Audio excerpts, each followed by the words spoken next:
This is episode 629 of the Rio Grande Foundation's Tipping Point, New Mexico.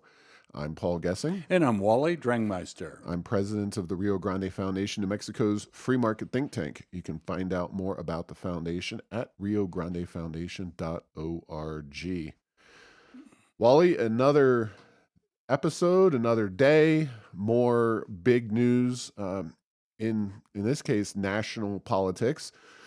Tim Walz, governor of Minnesota, is the choice of Kamala Harris for vice president. And he is definitely one of the most radical people in American politics. So I think it's safe to say that Kamala Harris is doubling down on her left-wing bona fides, although if you go to the Kamala Harris campaign website, I checked this yesterday, so I'm assuming it's still the case. Harris has absolutely zero specific public policy items listed on her campaign website. There's nothing at all relating to public policy. She hasn't even gone the MLG route of putting her radical abortion policies on her website. At this point, zero public policies for Kamala Harris. Yeah, it's one of those, you're going to have to vote for her to find out what she is about public policy. Oh, other than the fact that she has a record as vice president and as a politician before, but it is amazing how that's very much on both sides, frankly, but I certainly on the Democratic side turning into a beauty contest, some sort of a name recognition. Vote for me because I'm the one. Policies aren't really important, but at the end of the day, man, that's what matters. That's what makes the country succeed or fail. Yeah, and it's worth noting that Walz was kind of a COVID radical, like Michelle Lujan Grisham, set up a snitch line so that neighbors could rat each other out for violating his COVID orders. He also has put into place a law.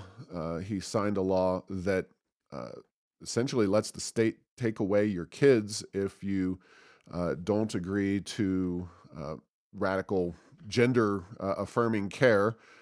So he's done that, of course, during the George Floyd riots. Those happened in Minnesota's largest city, and Walz essentially allowed large swaths of Minneapolis to burn because he wasn't going to deal with the rioters. He's far to the left, and notable, he is the alternative to Josh Shapiro. I think a lot of folks thought the Pennsylvania governor was going to be the VP choice for a lot of reasons. Walz is in Minnesota, which is typically a blue state. Shapiro's in Pennsylvania, which is very much a in-state, swing state that's in play. Shapiro, interestingly enough, and we talk economics and other policies, but it is worth noting that Shapiro had some, we'll call it baggage from the progressive left-wing perspective, which is his Jewish background and support for Israel. And that's something the progressive far left wing of the Democratic Party was not super excited about. So I think it is safe to say that Kamala Harris has, if anything, further embraced the farthest left wing of the Democratic Party. And Walz was recently in an interview saying that one person's neighborliness is another person's socialism, which interesting take there. I'm sure one that will be played repeatedly. Of course, it would help if the national media would at least ask Kamala Harris a tough question here from now till Election Day, but they have not done that, and maybe Walz will shake people back into some form of cognition that this is a real-life presidential race, and we're essentially going to be voting on public policy here. I know that's shocking to some people at this point because we've got Megan Thee Stallion and rappers at Kamala Harris events, and not actual discussions of what are we going to do about Israel, the economy, the stock market, education, crime, all these Government mundane spending, issues. the Yeah, debt. government So, spending. Exactly. well, it is interesting, Paul. I was going through and I was like, when I heard it was Walz, I was like, now, man, I know I've heard of him, but there's a Newsweek article about him that said that 71% of Americans don't even know who he is. And I would have to say that, like during COVID, Governor Whitmer of Michigan, as it turns out, she and Walz have a lot in common, but she got all of the national kind of news coverage.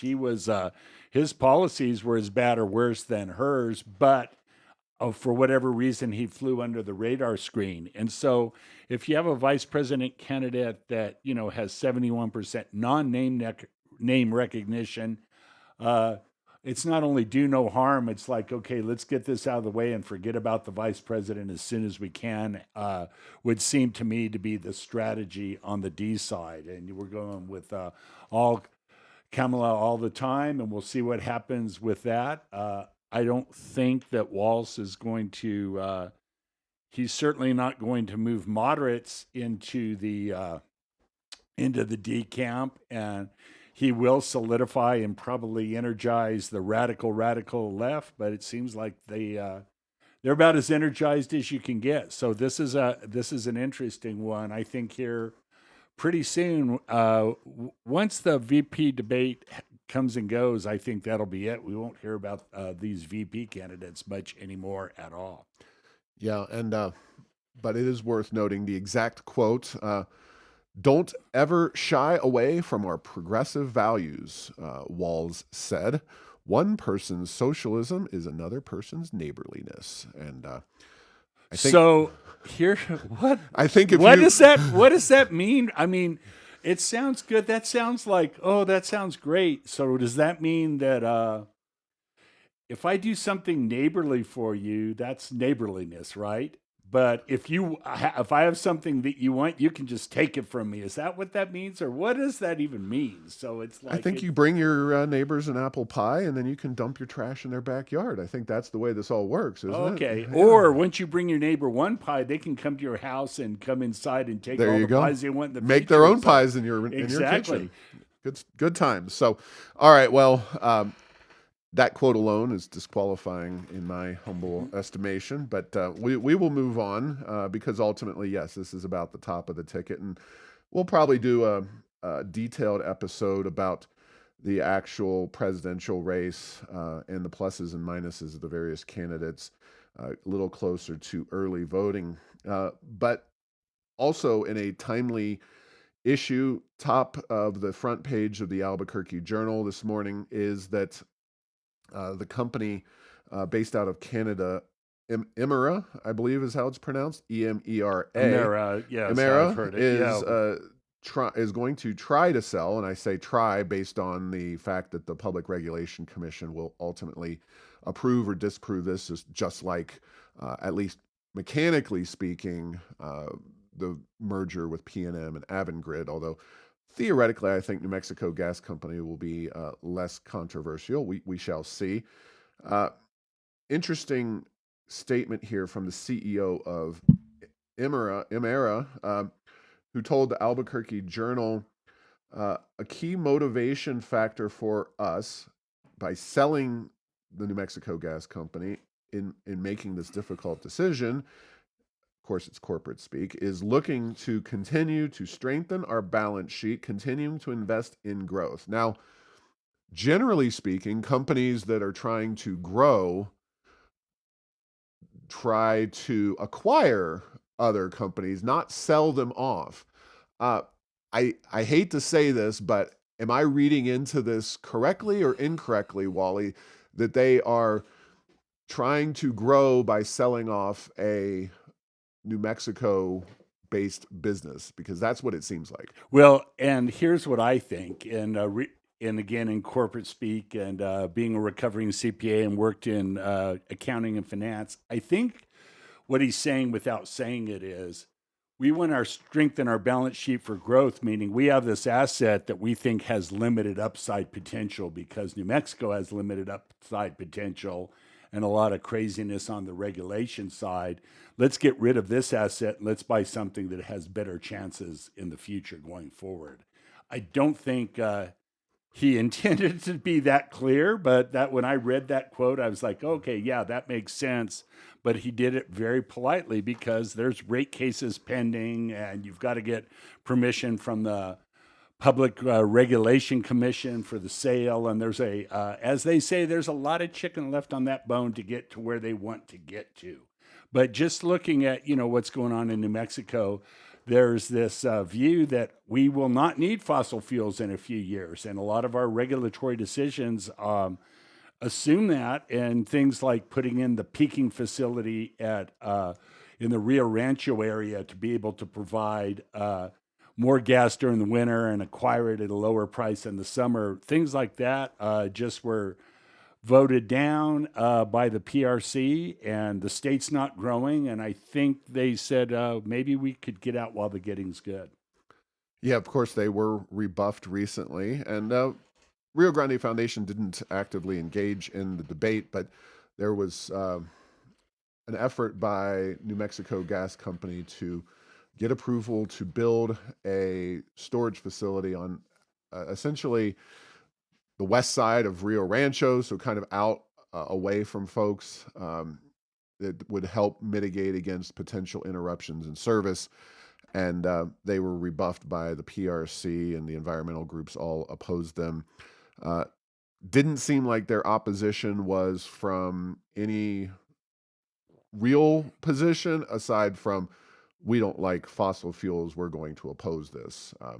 Is that your take on that situation? No, that is my take. And like I say, if you make assumptions like by 2035 there will be no more fossil fuels, if you believe that, and I have a feeling that some policymakers in New Mexico and certainly some politicians in New Mexico believe that, you make some decisions on things going forward in industries like the natural gas distribution business that New Mexico Gas Company is in. You make some decisions that are way different than if you have a more long-term approach that, yeah, hey, maybe this industry will be here for a long time. And I think all those things taken together, they still are not, as we say, they're not weakened tremendously right now. Many years ago they had some problems with an outage and lawsuits and a lot of things going on there in a relatively stable point of view,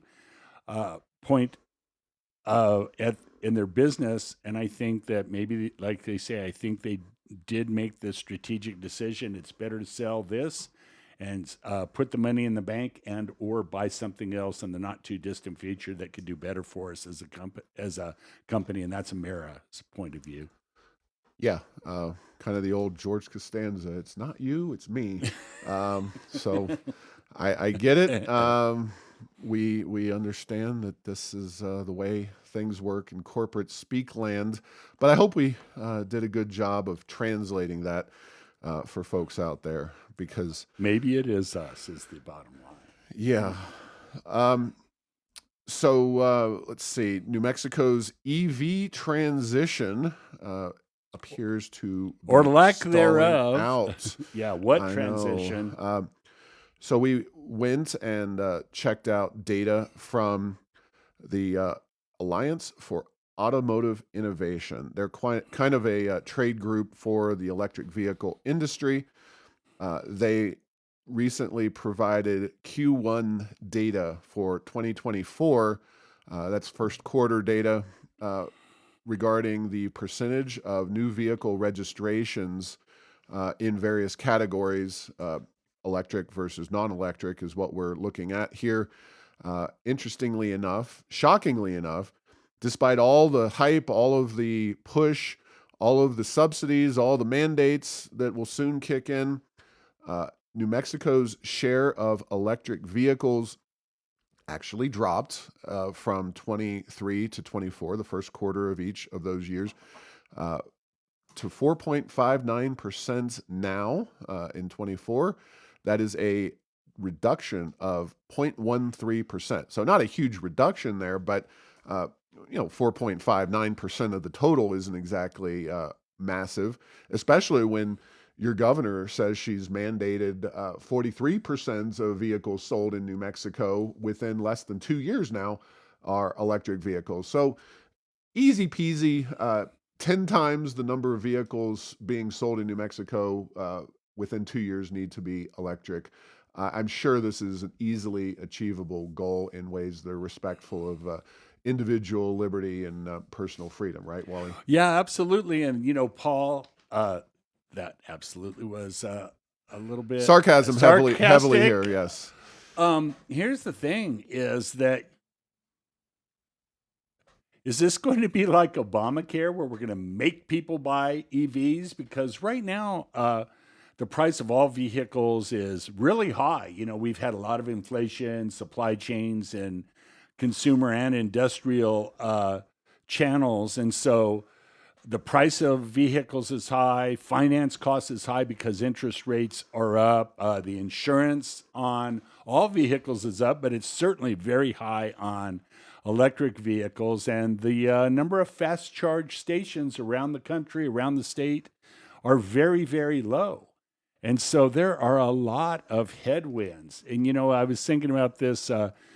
If you were to say, what is the superpower of the gasoline or diesel powered vehicle? It's the fact that there are literally stations on every corner in populated areas, and there are you go up into the wilderness, go past Glenwood, New Mexico. Guess what? There's a gas station there. You go up into the Jemez. Guess what? There's a gas station there. And so, for these things to take off, charging stations are going to be a huge part of the calculus, besides all the other factors I did. And interestingly, because those are in the hands of government, guess what? We've thrown a lot of money and we've allocated things and we've had a lot of press releases and congratulatory statements, but very little is being done to create this fast charger network in New Mexico, or most of the rest of the country, with California being a bit of an exception to the rule. Yeah, California does have higher numbers, but even they are struggling to get people to buy all the electric vehicles that Gavin Newsom and Joe Biden and Kamala Harris and pretty much everybody on the left side of the political spectrum. I've heard, there were a few legislators that expressed opposition to the governor and her mandates that were passed back in November, but no national Democratic figure in politics, certainly not Martin Heinrich, not Ben Ray Lujan, Teresa Leger Fernandez, Gabe Vasquez, Melanie Stansbury, none of them or any Congress people across the country on the Democratic side of the spectrum have spoken out consistently or forcefully against mandating that people buy electric vehicles. And at some point, probably around 2 years from now, this issue is going to become salient in a way that, right now it is maybe not as salient. But when folks are realizing that the vehicles they want to buy are not available to them on their New Mexico car dealers' lots, and that they have to go over to Texas to purchase those vehicles, and the job implications, the financial implications, the all the issues that are going to hit those car dealers, I think it's going to go from a theoretical conversation like what we're having here to a very real conversation that's at the top of people's minds. And all I can say to that is, if you're listening to this show, you are among the 0.01% most informed New Mexicans, and I hope you're preparing accordingly for what's going to be a very bumpy ride unless the governor decides, with some time lag available, that she's just not going to follow through with this. But that would require meetings of the EIB. She would have to really realistically start dialing things back January 1 of 2026 for this to not be a disaster. Yeah, and there will come a point if she does not dial this back. Will the car dealers buy, or floor plan where they, finance from manufacturers, put vehicles on their lots that there is no demand for? And believe me, Paul, that's a way to go out of business real quickly. And so, can things change? Absolutely, they can. Gasoline is cheap right now. Cars are expensive. People are sticking with what they have. That, along with all the problems that we outlined for EVs, the one thing about it is never underestimate the ability for a couple double downs on a bad policy before it's revisited in New Mexico. And, we're following California down into a dark, dark place that is not necessarily going to be good for our citizens. And unlike California, which is the percentage of urban population is very, very high, there are a lot of rural places in New Mexico where there's hundreds of miles between anything. And I don't think you're going to want to be out there with your EV unless, Paul, you have your gas powered generator in the back of your truck to be able to charge up your electric truck if necessary. And believe me, we know that defeats the whole purpose of everything involved.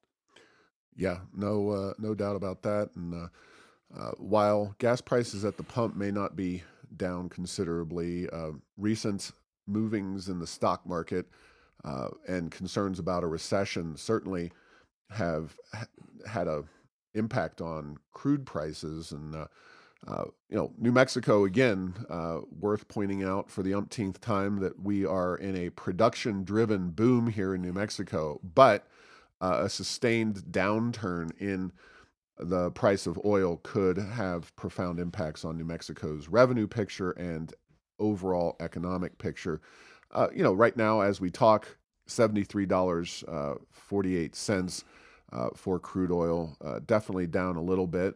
We've seen lower prices in recent months, so we're not looking at any necessarily crisis at this point, but something to keep an eye on for sure as this economy seems to be in a little bit more turbulence than it has been previously. Yeah, and Paul, between interest rates, the chances of a recession, the price of oil, the geopolitical situation, the chances of war that could disrupt oil supplies and change prices, there is a lot to digest, and there's a lot of risks that are becoming increasingly felt by investors, people on the street. And, anytime Wall Street and Main Street has the same sort of factors impacting them, sometimes that is not a good sign because that means that something bad really is going to happen. And we just don't know necessarily what it is, but the hope that everything goes perfectly for a soft landing does not seem likely at this point to me, based on the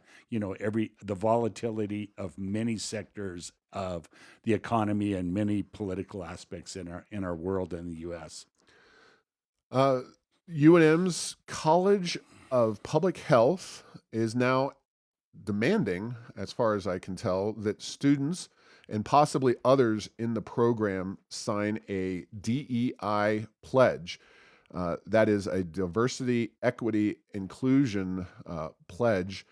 You can go to Heirs of Enchantment and find this pledge and the information about it on the website, in our website, or you can go to the University of New Mexico's College of Public Health and see all of the various action plans and other information there relating to diversity, equity, and inclusion, which, to put a summary on what DEI is, it's basically ignoring merit and choosing people for other characteristics, gender, race, gender identification, all kinds of different reasons to pick somebody who's not necessarily the best candidate for any given job. And obviously, that's very concerning in the medical field.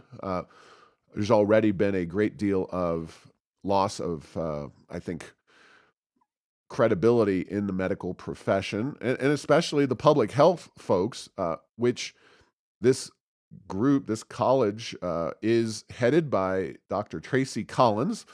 Uh, that name may ring a bell for dedicated followers of the Rio Grande Foundation because she was Secretary of Health back in February of 2021 when she was testifying in court regarding the governor's COVID mandates. Of course, that's just under a year into the pandemic, and Collins's testimony, I think, in a way that maybe was not honestly grappled with by the rest of the administration. So I give Collins credit. She didn't try to sugarcoat things when she was testifying under oath. Of course, that has also a way of generating honesty and honest responses. She essentially said that, social distancing, masks, keeping kids out of school, none of that was based on any known scientific data or principles. She was soon no longer the Secretary of Health, but now is heading up this College of Public Health at University of New Mexico. And sadly, she has embraced this DEI action plan, which, again, we should be free to hire and fire people based on merits, not on the color of their skin. I know it's now radical to talk about, but the kind of stuff Martin Luther King used to say about judging people based on the contents of their character and their skills set, not based on various diversity-related issues. Yeah, that is just old-fashioned thinking. That Martin Luther King stuff. He is not he's not welcome very much in the DEI circles. So let me just say, Paul, that the public health discipline, man, if there's ever a discipline that is discredited from the start based on their recent behavior, it's got to be that, and it just keeps happening. It's not just that things were bad in COVID, but a lot of things that were found out about COVID, they've just totally ignored that. And then I was just looking at UNM's public health department. And to your point is there are a lot of joint degrees you can get. You can get a Master of Art in Latin American Studies and a Master of Public Health. There always has to be some ethnic, racial, gender divide that seems like it's really up with public health. So I don't know what they're doing. My advice for anyone seeking a public health degree is don't do it. You know what I mean? That would I go ahead and get something that's marketable like philosophy or French art history, not public health. It's probably the worst degree you can get out there, and certainly don't borrow any money to get it. If you get a scholarship, that's one thing. But yeah, I just this is an interesting one. And Paul, we're seeing in places like California that have taken their medical school admittance, and they're basically taking away merit out of these programs in the name of this DEI. And this is it's now come to New Mexico, and it will spread until it slows down, until something puts a stop to it. And this is, I don't think, a positive development for our state. Career advice of Wally Drangmeister, not necessarily the views of the show itself. But it should be. I say that in jest, but all those, what was that, poetry majors? Yeah, French art, history, poetry, philosophy, something with marketable value to it. All right. Well, perhaps you could have helped with the organization of the French Olympic opening ceremony. Maybe if you had that French there you go. Poetry degree, Yeah. that would have been helpful, maybe. But moving on, recently our governor, with our tax dollars, decided to take out some advertisements, full page ads in various Texas papers, in order to tout really her abortion policy. This is like a weird taxpayer financed campaign advertisement. Ultimately, it's just the governor patting herself on the back because she is supporting, very pro-abortion policies, and she's using our tax dollars theoretically. I don't think in reality, to hype New Mexico as a potential destination for Texas medical professionals. There's a few problems with this. I would cite one of them is that New Mexico taxes medical professionals and everybody else more heavily, especially on the personal income front, which is a huge one for medical professionals. We, of course, have more aggressive trial attorneys and higher higher rates for the medical malpractice, which was recently discussed in the legislature, and even some bills were passed to somewhat address that issue. We have huge Medicaid population and are disproportionately reliant on Medicaid, which is a government program that most medical professionals, if you ask them privately, would rather not deal with at all, but deal with grudgingly because they have to make ends meet. And there's just all kinds of issues. I mean, if you're a doctor, if you're looking at a place to go set up a practice, you know the data. You're not going to be fooled by any advertisements in the paper. If you're a radical pro-abortion, even if you're an abortion doctor or just supportive of abortion as a different practicing doctor, you know the issues. You've seen Texas embrace a more conservative, more pro-life approach. You've seen New Mexico go down a path of very unlimited access to abortion. So you've probably already made these decisions a long time ago. This is about some philosophical point that the governor wants to make. It has nothing to do with actually attracting medical professionals from Texas to New Mexico. No, and Paul, man, you stole my thunder. So I apologize. No, it's great. So yeah, for this to work and you to come to New Mexico, you named the list of things you need to ignore to think New Mexico is a great place to practice medicine. Our Medicaid reimbursement rate, percent on Medicaid, gross receipts tax on medical services, our income tax, our malpractice insurance premiums and litigious nature, and the number of attorneys who like to sue people in the state. And so it is interesting. It's like, why? I mean, what we're doing is trying to recruit more abortion doctors for Texans in New Mexico, as opposed to general doctors in New Mexico for New Mexicans. So this whole recruiting doctor thing's not a bad in and of itself bad, but it's like, what about that? We have places that lack, there's OBGYN, there's oncology, there's neurology, there's all kinds of docs that we need lots more of them in New Mexico. And what about that? And so it just, it's this hollow political, as I was trying to come up with a metaphor, but we're like the little Chihuahua barking at the heels of the Texan, which is kind of the laid back golden retriever that they're the big dog. They know it. They don't care about us, but we're going to go over there, run some ads in the paper, and that's somehow going to change something. I don't think so, but that it's maybe should have had on those ads. This is a paid political advertisement paid for by the state of New Mexico. Yeah, and just to be clear, throw out the abortion issue. This isn't an abortion issue for us. If you just were governor of the state of New Mexico and you engaged in what I would consider a quote unquote good faith effort to advertise New Mexico as a destination for medical practitioners, maybe you said, right now the humidity is only 20% in New Mexico, or this, that, or the other. Look at all the beautiful places you can come to, Santa Fe, et cetera, et cetera. I would still say you're full of it. This is a garbage campaign effort.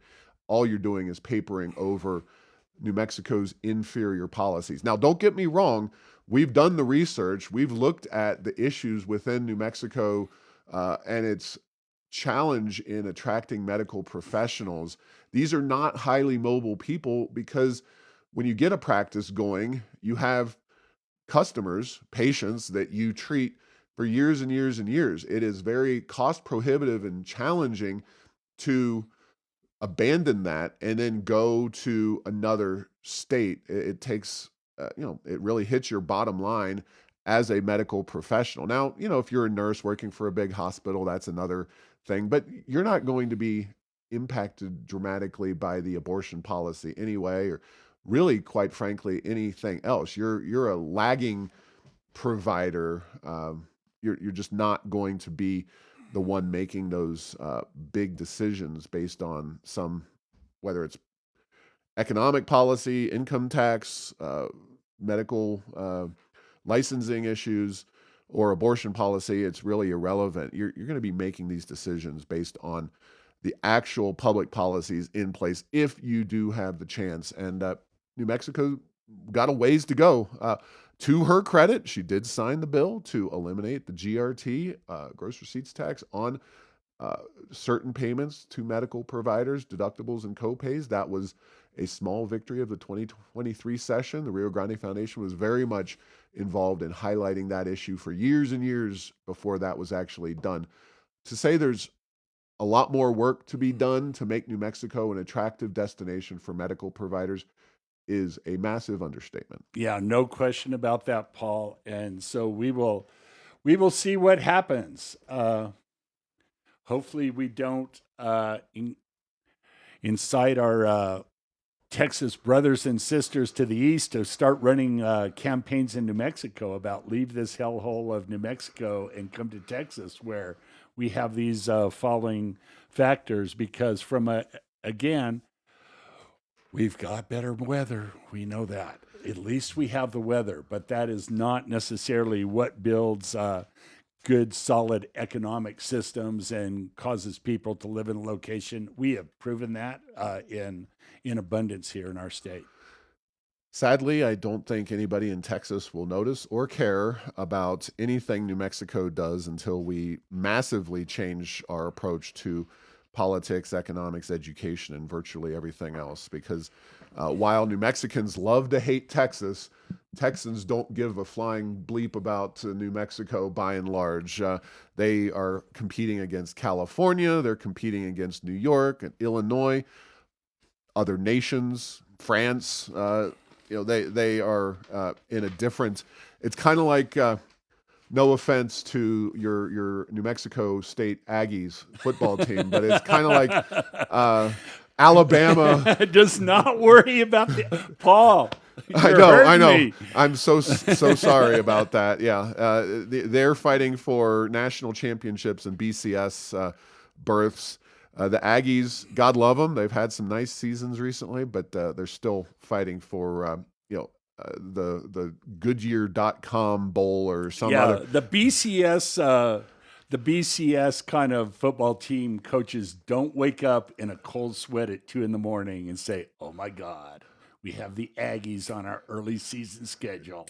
They say, where we have to pay them $500,000 for us to kick their butts. They may say, "Oh my God, how many backups can I get into this game after it's 50-0 at the half?" I hate to say that, but all right. And well, go ahead. Not taking away any love from the Aggies. The Aggies have done well, but Absolutely. The point is, the Lobos. Insert Lobos here. Yeah. But the key is there are tiers in NCAA sports and in basketball and football. Neither the Aggies or Lobos are in that tier 1 right now. Let's face it. I mean, that doesn't mean we don't love them. Absolutely. Moving on to a new report from the National Bureau of Economic Research took a close look at universal basic income, which thankfully we don't have here in New Mexico, at least on a widespread basis.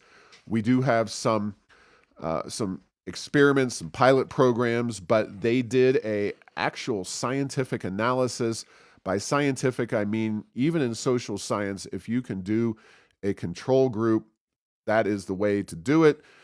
They gave 1,000 random low-income individuals $1,000 per month unconditionally for 3 years, with a control group of 2,000 participants receiving $50 a month. So, kind of approximating nothing. Although I'd take $50 a month if somebody No, was handing it it's out. like, yeah, the difference between the rich uncle and the uncle that loves you. And here's a couple Exactly. bucks for you to take care of yourself. So here are the results of this study. You can find a link to the study at heirsofenchantment.com.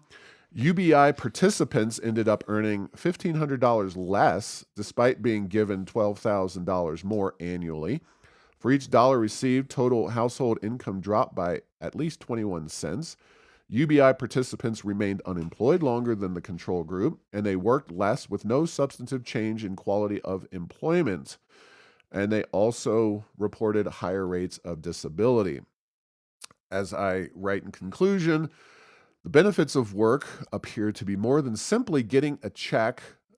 Anyone who is even somewhat familiar with New Mexico's social and economic issues would understand that one of our fundamental problems is our low workforce participation rate, as the LFC has noted, including in April, when they said labor force participation correlates with economic growth, crime reduction, and increased per capita earned income. So essentially, what this UBI is doing is causing people to be more disconnected from society, valuing, being valued less for their skills and work, and all the things that we would criticize UBI for. Yeah. So here's $1,000. So I guess what I'll do $1,000 less work, or I'll even do more than $1,000 less work. My family won't be better off. Is this surprising? I don't know. I'm so glad they did a study like this in the real world. We've seen coming out of COVID, the workforce participation rate went really down. And, Paul, I'm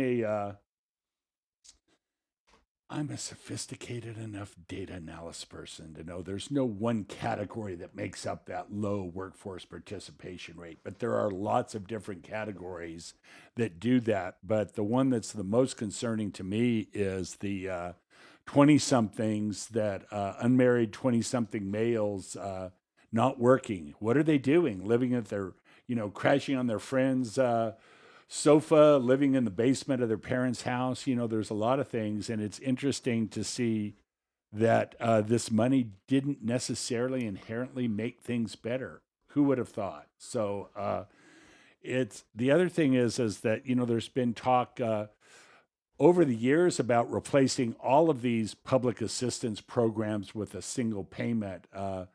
Paul, in this case, this is putting more money into those systems where you already have, I suspect, there was no deduction for, food stamps, welfare, Medicaid, the whole like. And so just dumping some more money into that doesn't seem like it's making a difference. I'm not shocked, but it is nice to see that there's a study that shows that. It's like, hey, getting a job is an important thing and actually can make your life better. Yeah, I agree with you that a true universal basic income would involve essentially compiling the, say, whatever recipient X receives $25,000 in various government benefits. The concept, supported by some free marketeers over the years, involves taking away those welfare payments that often have strings attached, and instead giving money at some basic level to replace those welfare payments. Now, doing that in the real world and actually making those calculations and how they evolve over time would be an extremely time-consuming and challenging government policy to have to fulfill. What typically seems to happen, and not surprisingly, and this is why the whole UBI, one of the fundamental reasons the UBI does not make any sense, is that ultimately the tendency is going to be to put that money on top of those other welfare programs, which has clear problems associated with it. So, and we already, with our existing programs, Paul, we already have, these donut hole situations to where earning more money can take away benefits. So we already have some disincentives in the system as it is. And guess what, Paul? You don't get what you want, you get what you incentivize. And we are not always incentivizing the right things for this. And does that mean we've heard the last of universal basic income? I have a feeling Probably the answer not. is no. All right. Finally, Governor Lujan Grisham is in India as we speak right now. She's set to return August 10th, which not a moment too soon, as she's really got to make sure that everything's going well here in New Mexico. She can add fuel to all the fires. She is, of course, traveling on a polluting jet plane over to India. No canoes, no sails, no green power will be used in this particular trip. She's traveling, of course, not by herself, on a vacation with her husband, the first gentleman, Manny Cordova. She will also be traveling, or is traveling, with her deputy chief of operations, director of the Office of Strategy, Science, and Technology, New Mexico Economic Development Department, Nora Sackett, New Mexico Energy, Minerals, and Natural Resource Department Cabinet Secretary Designate, Melanie Kinderine. These people have way too long titles. It's ridiculous. All about government there. So anyway, the flight is being paid for. The trip is being paid for by the New Mexico Partnership. We'll see if any thing comes as a result of this. I suspect it's much more of a vacation for the governor. But again, the governor claims, we got this climate crisis. We've got all these major issues that we're dealing with environmentally. No more gas-powered cars for you. But after a recent trip to Australia, here we are back in India. Yeah, she's not shy about using that CO2 when she wants to go somewhere.